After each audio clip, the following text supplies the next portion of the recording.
Hey guys, welcome back. We got a saw in the mail, and I'm not sure what this is, but I think it's a saw I've wanted for a long time. It's not a saw you see much of or any of on the internet, and it's a saw I've wanted to dig around in and see if I can port it. I want to thank you guys for your support. Saws like this 056 Magnum come from you guys. You guys send me stuff all the time. Really appreciate it. You make this channel what it is. I wouldn't have half this cool stuff without you guys helping me out. So, always with gratitude, I thank you guys because you guys make this place rock and roll. Let's get to the bench and do an unboxing. I'm pretty excited. Let's see what we got here. Okay, we got a big package in the mail.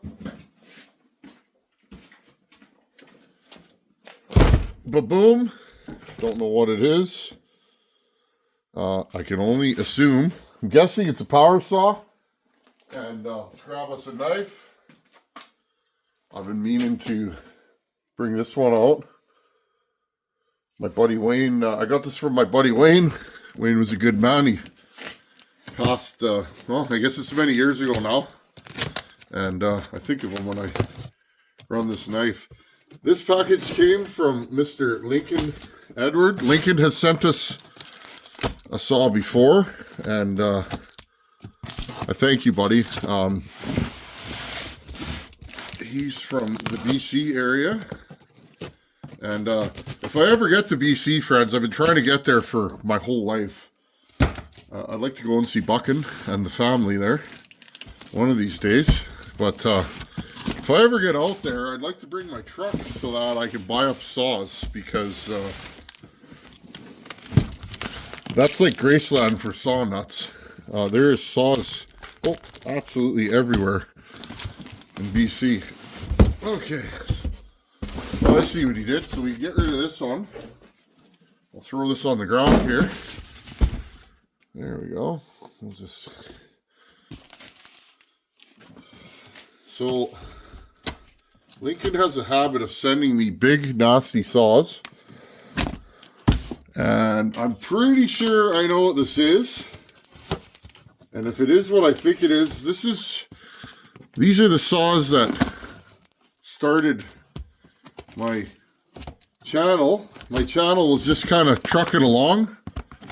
I don't know why I decided to start YouTubing, but I did. And it's been an enjoyable part of my life for many years. I really enjoy it. I have met just some of the most excellent people, whether they be other YouTubers or just people from the general population through this, that it would be hard for me to ever stop. Well, looks like we got a full Rappy Dappy here. And I'll cut that apart. Let's see if we can get the saw out of here. This is a big saw. Holy smokes. Still nursing that shoulder injury, friends. I like this. I've done that many times. Packing saws is an art and a science, but after you do it a few times, it's something that you can get pretty good at. Lincoln is a pro. And again, put it in a bag so it don't leak. I remember years ago, friends, the lady at the post office called me, and she was madder than a hornet. Post office in town. Somebody sent me a saw, and it was leaking, and the post office reeked like fuel. Oh, yeah. What do we have here? Do you guys know what this is? This is a saw that I've been looking for years. Now, I don't know if this thing's going to be a runner. I don't know anything about it. This is a saw that, let's see if we can get this wrap out of here. This is a saw that I've wanted for years. I just missed one locally here. I don't know who bought it. If you're watching and you want to get rid of that saw, you hit me up. But this is a Homelite XP 1000. This is a 100cc monster. We're going to put this stuff back on here. Now, I don't know if this is going to be a runner, but Lincoln's like, hey, I've had one of these for years. It's been sitting outside from what he said. So no promises, but again, it's always good stuff for the channel. What do we need here? We need a 1/2 inch. I'm going to go grab a ratchet. Yeah, he said he had this thing and he wasn't sure, but he's like, I'm going to send it to you. Well, actually, he just sent it to me and didn't even ask. Because he's just a good fella. I've had several of you guys from BC over the years hook me up with saws. I was buying saws off a fella for quite a few years. I bought a whole bunch of Homelites and just different saws off a fella. Because again, guys, this is logging. This is from a logging area, and there is a lot of big saws in British Columbia. Hanging around with Bucking for all these years, you know, I see, you know, and I'm sure they're harder to find now because this stuff's old. Like this is like, I believe, mid to early 70s. This is when Homelite was, well, Homelites were in the forest. Some guys would say Homelite never was a pro saw, but guys were falling with these things. And Homelite had its heyday. I'm just trying to put this thing together so you guys can see it. But the idea, friends, is you guys know I'm known as a Homelite guy. I was probably one of the first guys ever porting Homelites on the internet. And here, I'll zoom you guys in a little bit further back. I'm going to work on this bench for a bit until I get my toolboxes sorted out. But I started porting Homelites for no other reason than I was bored. And nobody was porting Homelites. So I made the decision one day. Homelites used to be very cheap and common here. I could buy Homelites. I could buy XL76s for $20, friends. And they were like brand new. I could literally buy them at a yard sale for no money. And guys were happy to give them to me. You get them for free sometimes, okay? And I had a bunch of them, and I was like, I was a new porter, and I was like, you know what? I'm going to port these things because I don't have any money, and I can get these things for darn near free, so why don't I just port them? So that's kind of how this kind of craziness started. Oh, it doesn't feel good, friends. Well, we're going to look. He warned me. He said, she's crusty. I don't know if I can get parts for this. Oh, I see. So she's got a big old, some kind of Tilly carb. Again, though, maybe we can retrofit. This thing has an auxiliary oil pump, which is stuck. So this is going to be quite the restoration project. But here's the thing, friends. I want to put a timing wheel on one of these.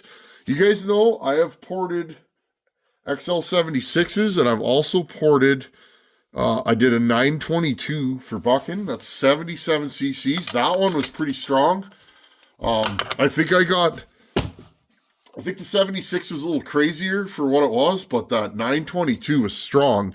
But here's the thing, friends. I didn't feel like when I was done that I could get any more power out of a 76. Okay? I felt like I had gotten all the power that I could ever get out of that saw. Like there was nothing left on the table. Compression-wise, I couldn't do any machine work to it because of the piston configuration. So I was like, okay, well, I guess I'm kind of done with Homelites, friends. And that was one of the reasons why I kind of stopped doing them. Because, and again, this muffler, this was like the first muffler. Oh, look at this thing. Look how clogged this is, friends. Has a spark arrestor on it. That's completely clogged because they didn't have good fuels back in the old days. We might be able to save this thing. Look at this thing, friends. This thing is, you know what? I think that's just a piece of tape. Let's see what we got in here. Oh, she scored.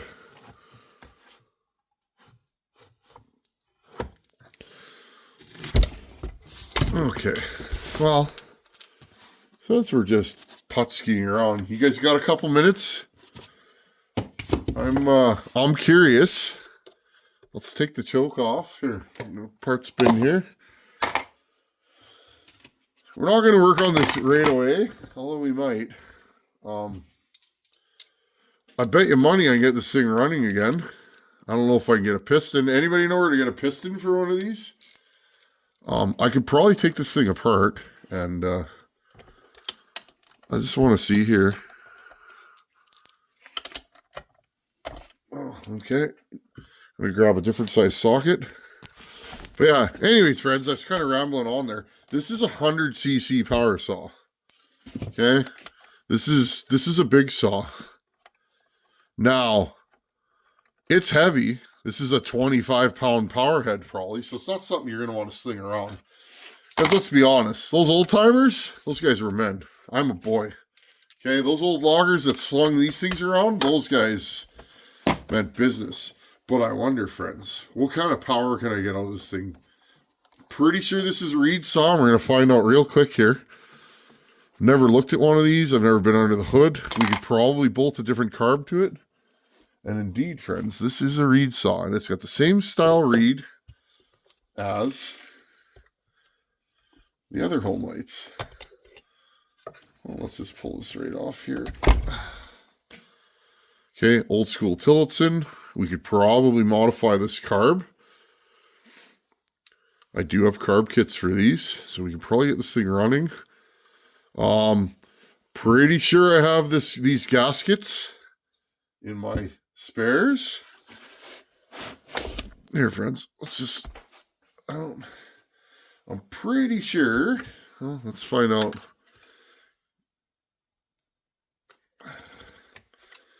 So this thing, this reed block is glued in. I can see somebody's glued it down. Don't think we're going to be able to get it out today. Let's just give her a little tap with the old dead blow. See if we can get this thing out. But this has the typical Homelite square reed cage. Okay, and they don't look chipped. They look to be in good shape. I want to take that reed out so I can have a look in the bottom end and see. Well, let's keep going. Why not? We're here.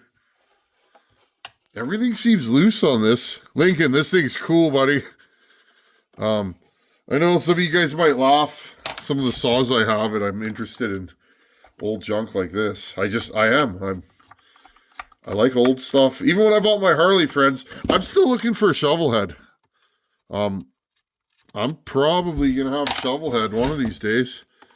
It won't be my daily rider, but I'd like to ride a shovel head once in a while. And it would have to have a kickstart only. Kickstart only, no turn signals. That's kind of the build parameters when I buy a shovel head, but it's the same thing. I don't cut for a living. And I just like these old vintage saws, so I think they're cool. Like, these things, they don't make stuff like this anymore. This is made when companies valued quality over profits, you know? And I'm totally about that. Okay, yeah, this thing's actually pretty nice. Yeah, so this, I'm wondering, I'm trying to figure out how all this works, friends. How the machine works. Okay, this is a pretty simple unit. It's probably a point saw, I'm guessing. So we may have to,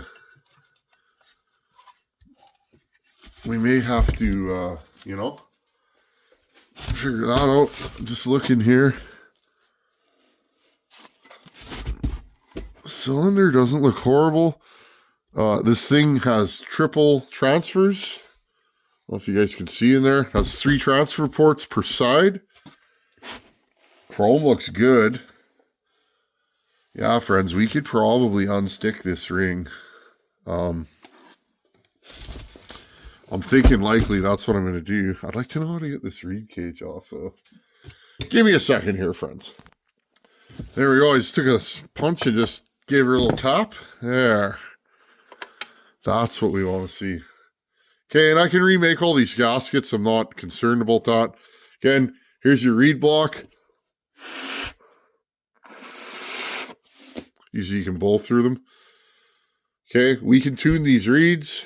I'm not an expert at it, but the Iron Horse years ago taught me a few things, so maybe I can also probably make my own carbon reeds for this.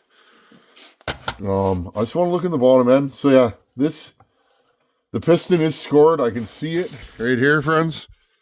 Can you see? Zoom you guys in. Can you guys see that? Bottom of the pistons are right there. I don't know if you guys can see. There you go. I'll put you there. You guys can see that. See, so this piston is scored. So we're not even going to attempt to start this saw. Bottom end looks pretty clean, actually, Lincoln. Doesn't look too bad. But there you go, friends. This is a case-fed reed saw, okay? 100cc, if I remember correctly. Old school. These are not high revving saws. Should turn the light off so I can zoom you guys back. Okay, these are not high revving whiz-bang saws. These are absolute torque monsters, especially with the reeds. Reed saws, you can make a lot of power. Okay, now the question is, can I find a carburetor? I'm just looking at this thing. So it's impulse through here. So that'll be the thing, friends. I'm going to have to figure out a carb that I can bolt up to here that I can impulse. Or I could drill an impulse line into the saw.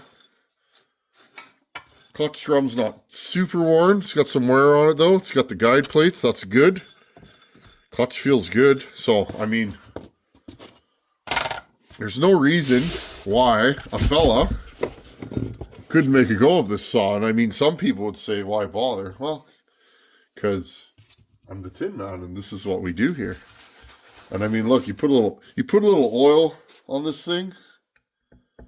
Okay, put a little oil on it. Oh yeah, it'll bring the color back. XP 1000, it says right there. Okay, now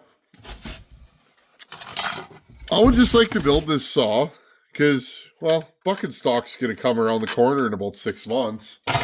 It'd be cool to pull this thing out of bucket stock and cut some big wood with it, wouldn't it? I think that would be fun. So, interesting. So yeah, friends, I am not gonna try and start this saw. I'm just gonna. Rings don't look horrible. They look like they may be a little stuck. Piston is very scored at the bottom. There you guys go. Not to say that we can't fix that. I have reused scored pistons before on vintage saws. So the next step for me, if you guys are curious, I don't know anything about this saw. I'm going to go online and do some reading. I'm going to find out the ring size. I'm going to see if I can buy rings that are that size. The adjustable or the oil pump is seized on this saw. So we'll have to look into that. You guys can see it. She's stuck. I don't know.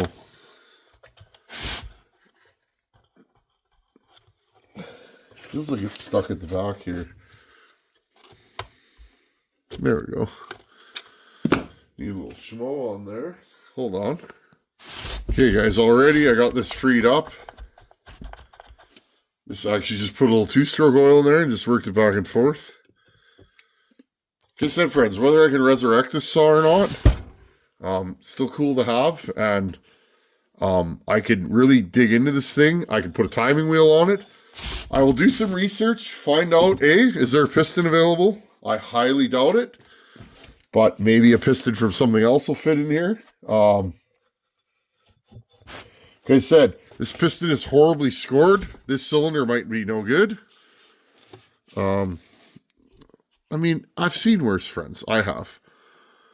It's definitely not the happiest piston, though, I will say.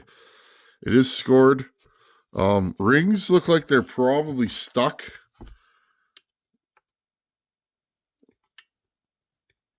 No, top one's loose. Bottom one appears to be stuck. So, again, friends, just fun, right? This to me is just nothing but good old-fashioned chainsaw fun. And I'm happy to work on this thing. Again, maybe we bolt some different reeds into it. We port the living bejesus out of it. I like to trench the cases on these fully. I'll split the saw and do full case trench. And then I don't know much about these Tillotson like this. This is an HL192B is what it says. So again, friends, got some research to do. I don't know how much fuel I can get out of this HL192B. It may not be a good carburetor for hot rodding, but again, we can cross that bridge when we get to it.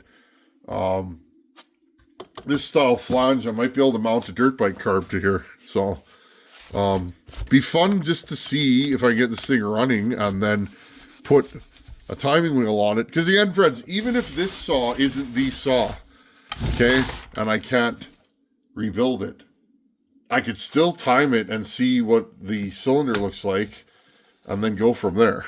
I'm going to put a little bit of oil in this cylinder because, well, we're already here. Who knows when we're going to dive back into this thing.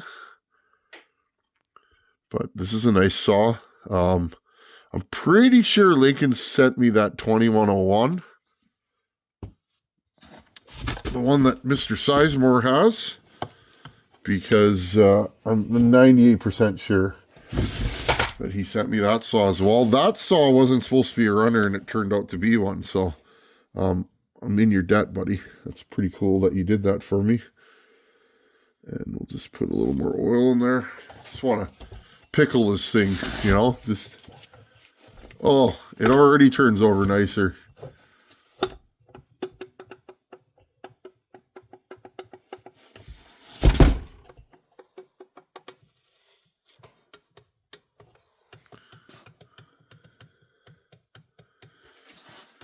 Now, one thing about these Homelites, friends, the bearings and cranks in them, they're clackety-clack. I remember the first time I was building a big Homelite, I thought it was blowing up. Just the bottom end made noises and it had movement that I'd never experienced in a saw. These old saws, they definitely have way looser clearances in the bottom end than a newer saw. That's just how they were built. All I'm doing here, friends, is I'm just oiling the crank rod, just so that this thing can sit with some oil in it and maybe loosen up a bit before we take it apart.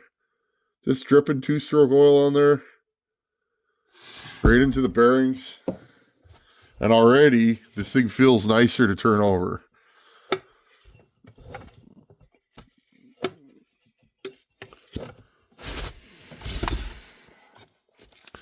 Now, often these things are scored because of the oils they used back in the old days. So yeah, I think what we'll do, friends, we'll leave this thing for now. This thing's super awesome. Thank you. Thank you, Lincoln, buddy. You're a good man. I can tell. I appreciate you. I've wanted to look at one of these forever. And like I said, I missed one. I missed one about a week ago for sale on the local classified. 2 weeks, I didn't have time to go get it. And I thought, who's going to want an XP1000? And somebody bought it. Good for you, whoever did.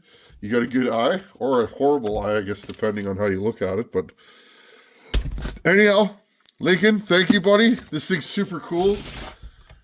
Never to be seen on my channel, an XP1000.